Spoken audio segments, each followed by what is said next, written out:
Jangan dibebankan konflik rakyat dengan konglomerat, oligarki, dan lain sebagainya.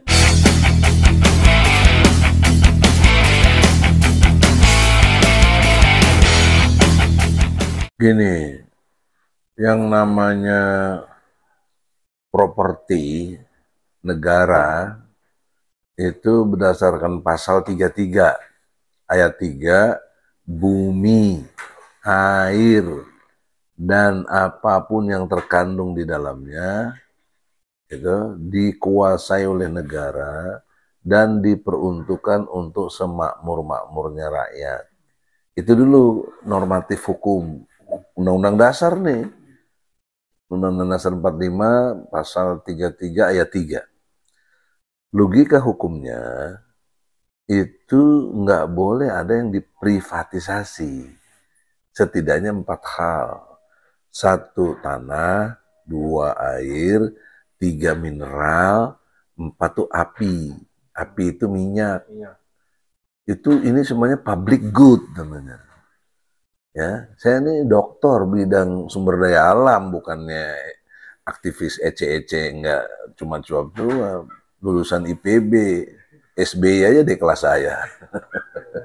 Ya, dokter bidang sumber daya alam, saya bisa hitung laut, kelapa sawit, batu bara, dan lain sebagainya. Ini juga saya kritik pemerintah, terutama Jokowi ya, karena Prabowo kan baru. Kenapa dipajakin rakyat coba? Miko, lu punya SHM nggak rumah? Rumah lu ada nggak? Ini, Sabta, lu punya nggak? Rumah, SHM, ente? SHM artinya apa?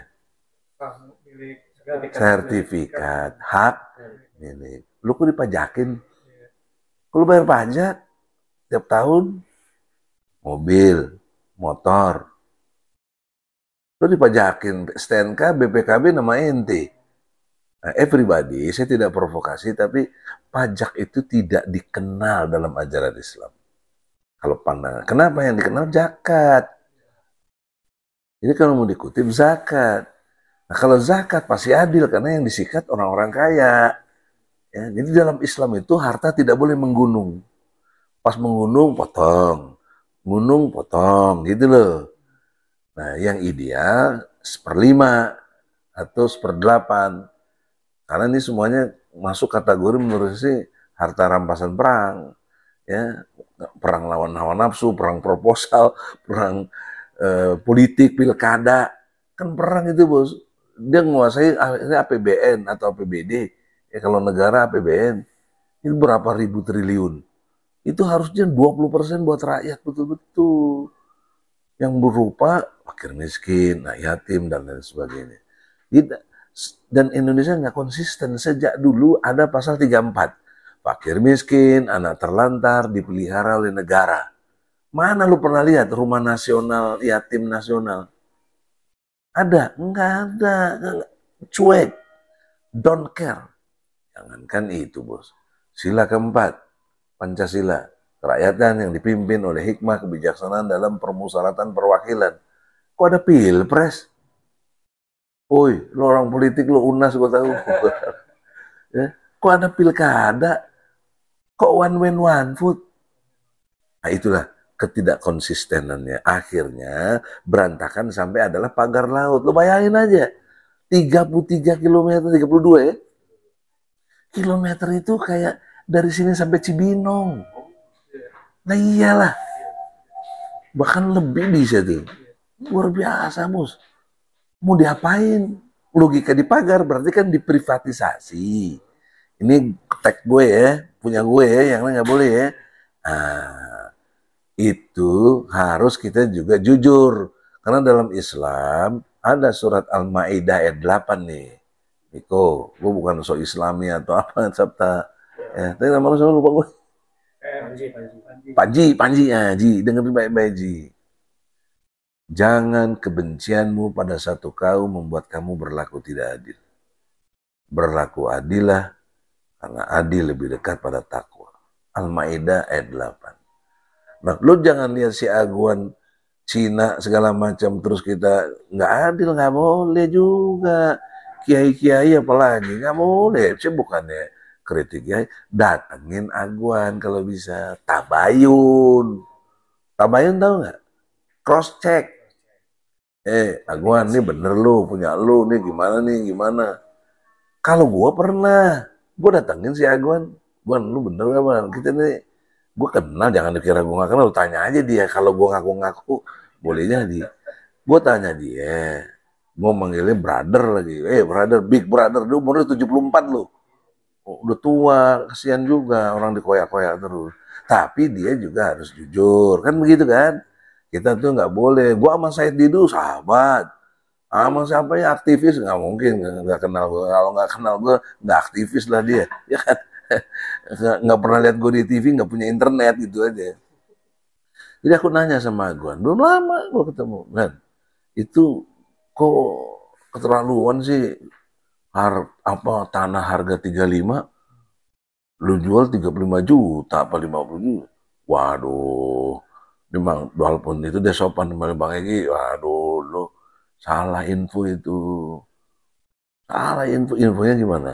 35 itu NCOP lo tanya di situ cuma 40.000 yang masih sifatnya rawa. Empang segala macam centang peran, tidak ada infrastruktur. Lo paham nggak? Ini ilmu lingkungan juga nih, ya set plan-nya harus jelas. Nah kalau yang sudah istilahnya ada infrastrukturnya, segala macam tersedia, jalanan, ada hotel, ada masjid, ada apa segala macam, ya dan lain sebagainya, itu namanya infrastruktur. Ya kalau harganya jadi 50 juta ya itu siapa? Kalau logika dagang ya benar-benar aja loh gue tuh. Logika dagang ya. Tapi jangan sampai, ini penting nih, rakyat yang dikorbankan. Kan itu poinnya. Tapi pertanyaan serius nih. Kalau rakyat yang selama ini dikorbankan, kok rakyat gak ada yang berontak? Takut, boleh takut. Ya, gak ada yang berani. Setakut-takutnya zaman kita Belanda, pakai bambu runcingnya menang kok. Apalagi tanahnya diambil. Tidak ada something wrong. Yang saya nggak suka secara politik, ada kesan adu domba. Mungkin gue ngomong gini dikecam temen-temen. Kayak ini belain Agwan. Ya enggak lah, gue bicaranya Al-Maidah ayat 8 kok. Lu pakai apa dalilnya? Ayo, adu argumentasi. Jangan kebencianmu. Ada kata kebencian deh. Sebab kalau orang dasarnya benci, ingat deh, pasti nggak adil. Pasti ditimpe. Ini nih, di sini nih, punya siapa nih? Haritanu. Gue pernah ribut sama dia juga waktu ngasih mobil Jaguar.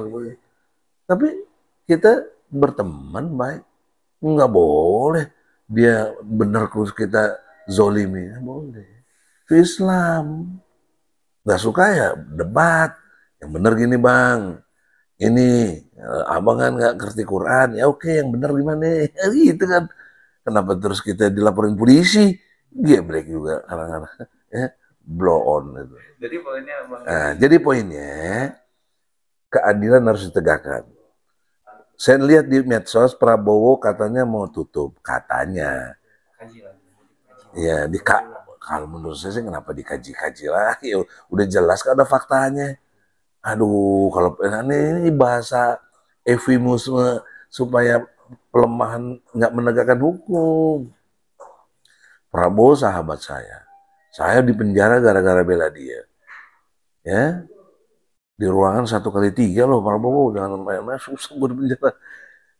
Tapi saya hormat sama Dasko yang bebasin gue jujur, kalau dia ngomong sama polisi gue nggak tahu. Waktu itu wakil ketua DPR, sekarang kan masih wakil ketua.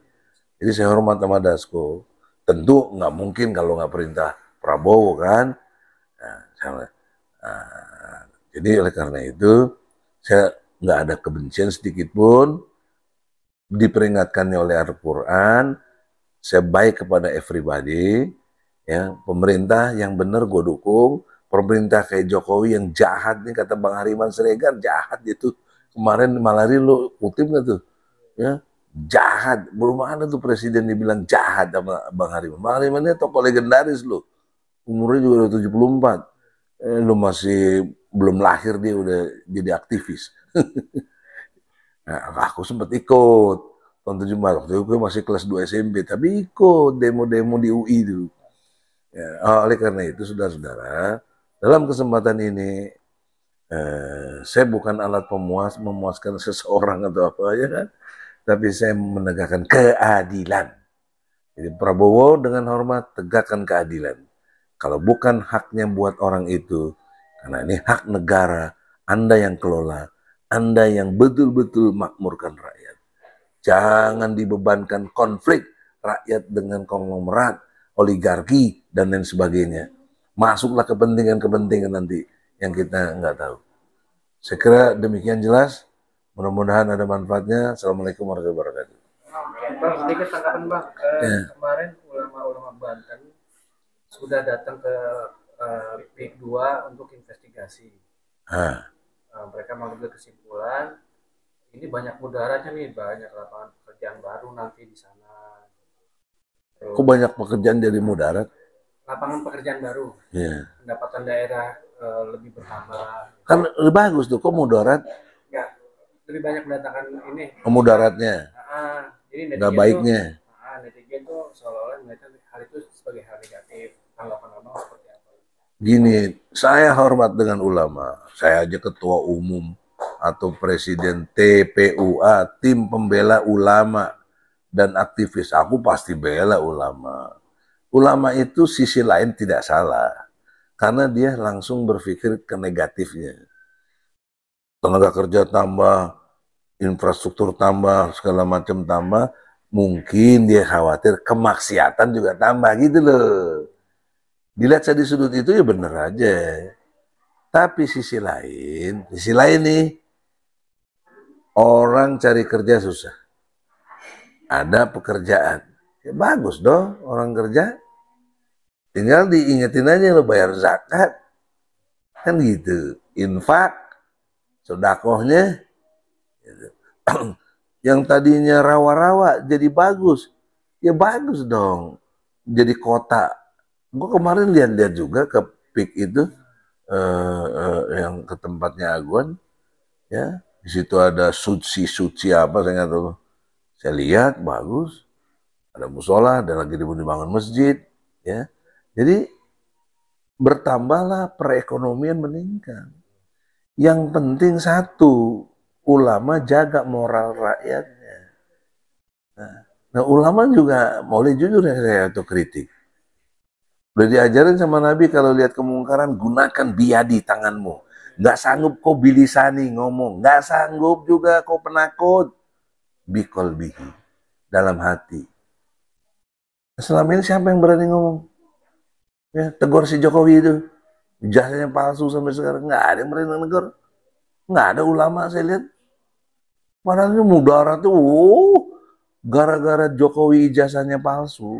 Ya toh, dia pakai sebagai capres, dia jadi presiden 2 kali, ribuan triliun dirugikan oleh si Jokowi.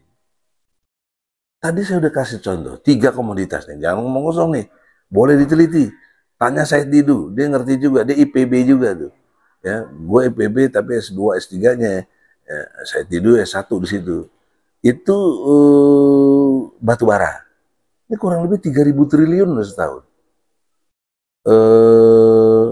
Apa namanya, kelapa sawit 1.500 triliun setahun, nikel 1.000, jadi setahun 5.500. Nah APBN kita cuma 3.000-an berapa sih, masih di bawah yang 3 komoditas, belum emas, belum minyak, belum kelapa sawitnya, bukan kelapa sawit tadi udah ya, itu hasil laut, hasil hutan, dahsyat. Lihat menteri-menteri itu, apalagi si Bahlil tuh, ya saya kritik Bahlil tuh, ya, Menteri SDM, mana yang buat rakyat, gitu loh. Nah ini mestinya ulama yang ngomong, gimana, kok nggak bakal didengar juga, gue sering ngomong nggak didengar juga, malah masuk penjara gitu ya. Nah oleh karena itu, saya hormat dengan ulama, tapi juga harus berlaku jujur, nggak boleh karena kebencian, karena itu menimbulkan ketidakadilan. Sekarang demikian. Assalamualaikum warahmatullahi wabarakatuh.